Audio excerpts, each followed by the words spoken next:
The Supermarine Swift represents one of the most ambitious yet challenging chapters in Britain's early jet fighter development, a high-speed aircraft born from the intense post-war pressure to create interceptors capable of meeting the new Cold War demands.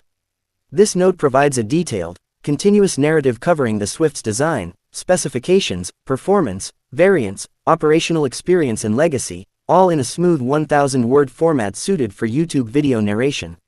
The Swift emerged as Supermarine attempted to evolve the aerodynamic knowledge gained from the Spitfire lineage into the jet age. While the aircraft carried forward the heritage of sleek design and high-speed performance, its development was marked by rapid technological change, political pressure and intense competition with other British jets like the Hawker Hunter. The result was an aircraft with impressive potential but a troubled introduction, eventually maturing into a capable reconnaissance platform despite difficulties as a frontline interceptor. The origins of the Swift lie in Britain's urgent need for cutting-edge fighters in the late 1940s. Supermarine began designing early swept-wing prototypes intended to break speed barriers and provide a foundation for next-generation fighters.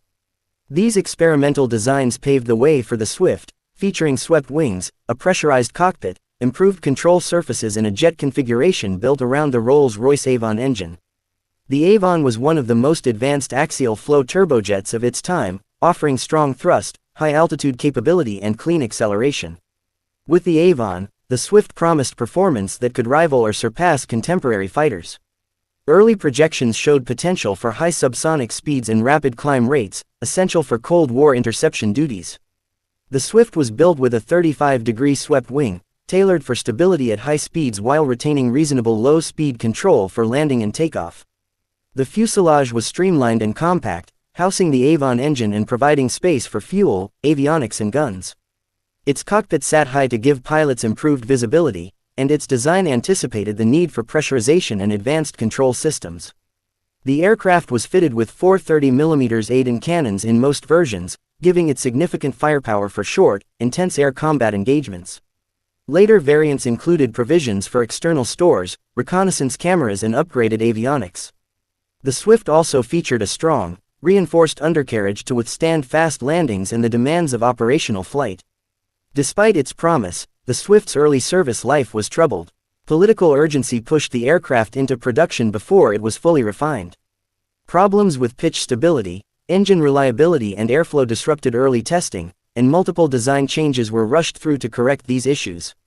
As a result, the initial Swift F.1 and F.2 variants struggled to meet expectations. Engine surges, compressibility challenges and structural limitations led to restrictions on high-speed flight.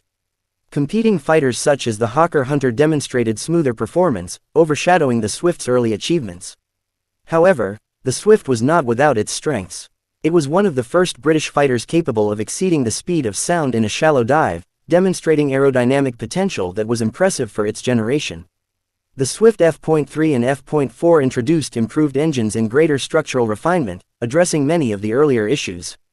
The F.4 variant, in particular, represented a significant improvement, achieving better reliability and higher operational readiness.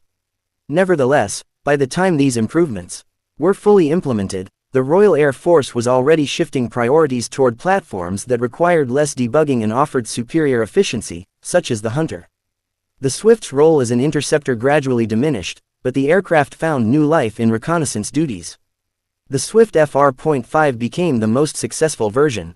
With the removal of certain armaments and the addition of high-quality cameras in the fuselage, the reconnaissance Swift offered excellent low-level performance, stable handling and long-range photographic capability.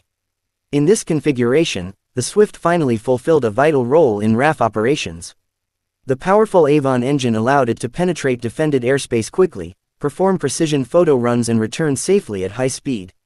The FR.5 earned respect from pilots for its consistent behavior and dependable performance. It became an important asset during the tense years of the Cold War, performing surveillance missions, border monitoring and strategic photography. Pilots praised the FR.5 for its predictable handling, strong thrust in the spacious cockpit that offered good visibility during complex reconnaissance tasks. In terms of specifications, the Swift typically featured a wingspan of about 33 feet and a length of roughly 39 feet, with a maximum speed around 710 miles per hour in later variants. It had a service ceiling close to 50,000 feet, giving it the altitude capability required for reconnaissance and interception. The aircraft's climb rate and acceleration varied across versions depending on engine upgrades and structural revisions. Its armament configuration in fighter variants included 4 powerful 30mm cannons, capable of delivering heavy fire against both aircraft and ground targets. Reconnaissance variants traded these weapons for camera equipment, external fuel tanks and mission-specific gear. The Swift's operational story highlights the challenges of rapidly advancing aeronautical engineering in a period when technology was evolving faster than manufacturing processes and flight testing could keep up with. It reflects the pressures placed on British aircraft manufacturers to deliver world-class fighters in a political climate that demanded speed over caution. Although the Swift did not achieve fame as a fighter, its development provided crucial data that informed later designs. Lessons learned from its aerodynamic challenges, engine integration issues and structural refinements contributed to the success of later British aircraft, including the Hunter and other Cold War jets. Today, the Swift is remembered as a significant experimental step in Britain's jet age. Museums preserve several examples, giving enthusiasts a close look at one of the transitional designs between early straight-wing jets and later fully optimized swept-wing fighters.